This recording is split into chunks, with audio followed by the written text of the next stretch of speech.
Does the idea of cooking dried beans give you anxiety? Well, let's take control of our food and learn how to cook this basic ingredient, starting now. If you'd like, you can use the timestamps in the pinned comment to skip ahead at any point. Using a dried version of your favorite bean will almost always be better than using canned. Canned beans are usually laced with sodium, sugar, calcium chloride, and sometimes animal fats. They're also easy to store and more affordable than their canned counterparts. Most home cooks avoid dried beans because they're perceived to be too difficult to cook. I'll admit, they can be time-consuming, but with a little bit of planning, you too can enjoy fresh beans at home. Legumes such as mung beans, lentils, and split peas can be cooked and served in less than 30 minutes. Now let's get to some cooking. Here I have 1 cup of navy beans and 1 cup of kidney beans. Sort through the beans, making sure there's no small rocks. Rinse the beans thoroughly and then place them in a large container. The best practice when cooking dried beans like this is to soak them. Soaking them allows them to absorb moisture slowly while retaining the beans' physical and nutritional integrity.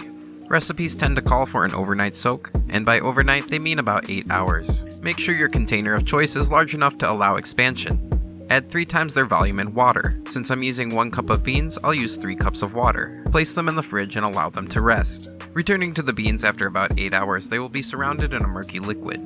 This process also pulls out complex sugars that can cause strain on your digestive system, so be sure to strain and rinse your beans thoroughly.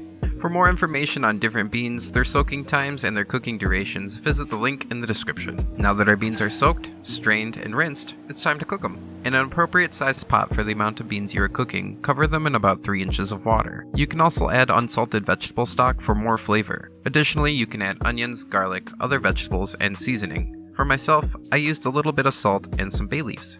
To avoid making your beans tough, do not add any acidic ingredients such as tomatoes until the beans have fully cooked.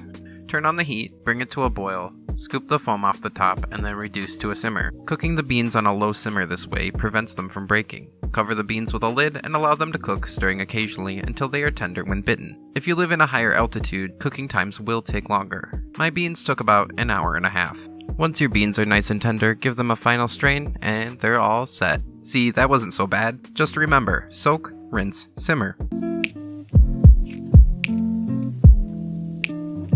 Alright, now let's answer some of the most Googled questions about dried beans. The first question we have is this: are dried beans poisonous? And the answer is yes. They contain a lectin called phytohemagglutinin, but don't worry, it gets cooked out. Are dried beans gluten-free? And the answer is yes. You may have heard gluten in phytometaglutamine, but it's not the protein that affects those with celiac disease and intolerance. That only comes from wheat, barley, or hops.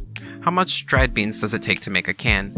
1 can contains about 1.75 cups of cooked beans. 1 cup of dried beans makes 3 cups of cooked beans. So if you're looking for convenience, you could always make a whole bunch of beans ahead of time and then freeze smaller portions for later.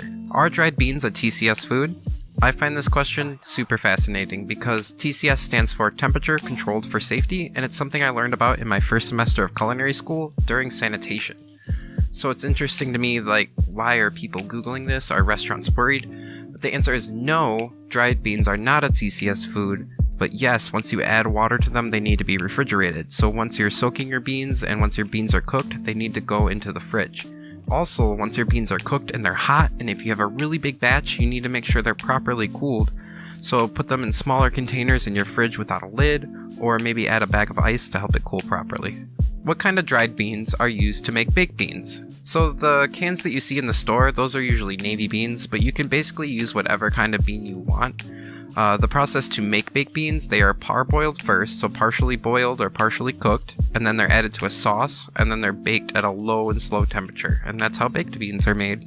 And the last question I'd like to answer, can dried beans go bad? And the answer is no. As long as they're kept in a cool, dark, and dry area, they will keep indefinitely and will be ready whenever you need to use them. Hope you learned something today. If you're new to the channel, my name is Eric. I make vegan, gluten-free, and other diet-restricted videos, as well as occasional nerdy recipes. If you'd like to empower your self-care through cooking, make sure to subscribe so you're not missing out. Thank you so much for hanging out with me, and I'll see you in the next one.